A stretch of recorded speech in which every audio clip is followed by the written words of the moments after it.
A few days ago, I provided a post of content around what has the past 3, 4, 5, 6 months taught you? What have you really learned? Today is all about what have you been able to unlearn? Our expansion as adults is oftentimes rooted in what we unlearn, what we decondition ourselves on. Living in absolutes. When we say things are only these things or can only be this way, that absolute keeps us from our expansion, keeps us from continuing to learn, keeps us stuck.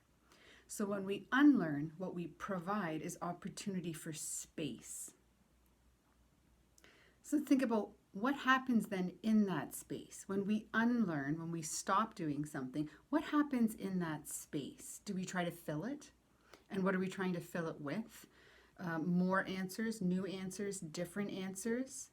Well, would those things not just be more absolutes? Are we letting that space breathe?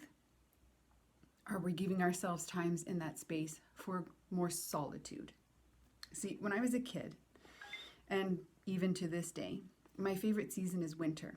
And the reason why it was winter is not because I grew up in northern Ontario where, we get a pretty magnificent winter. It was because when I went outside, especially in the evenings after dinner, it was dark by almost 4:30, I would bundle up in my snowsuit. And the backyard of my childhood home has a big concrete patio that extends into a grassy backyard that was a downhill. And that was mostly sort of untouched in the wintertime. And we got so much winter, maybe 8, 10 feet of snow. And I would jump off the patio and land on my back in the snow, and it would sink me into the snow so that the snow created almost like a fort around my entire body. And when the stars were out and the sky was clear and the snow covered me, I was in this bubble of deafening silence.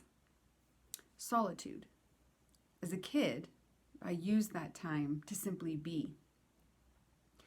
I used that time. It was the greatest moment for me to tap into who I am as an individual, to counter or debate the thoughts running through my head that were defining who I am, the lessons and rules that didn't feel right, didn't sit right with my gut and my soul and my spirit.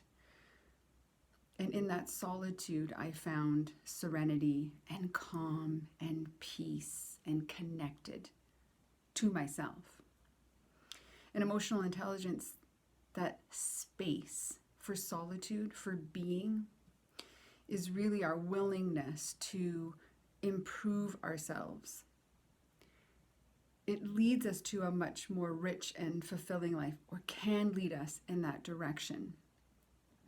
And so when we unlearn, one of the things to consider is resisting the urge to fill what we've unlearned with other things and leave the space. And in the space, consider that that's where the gold lies. That's our expansion. That's our opportunity for greater connection, for our evolution.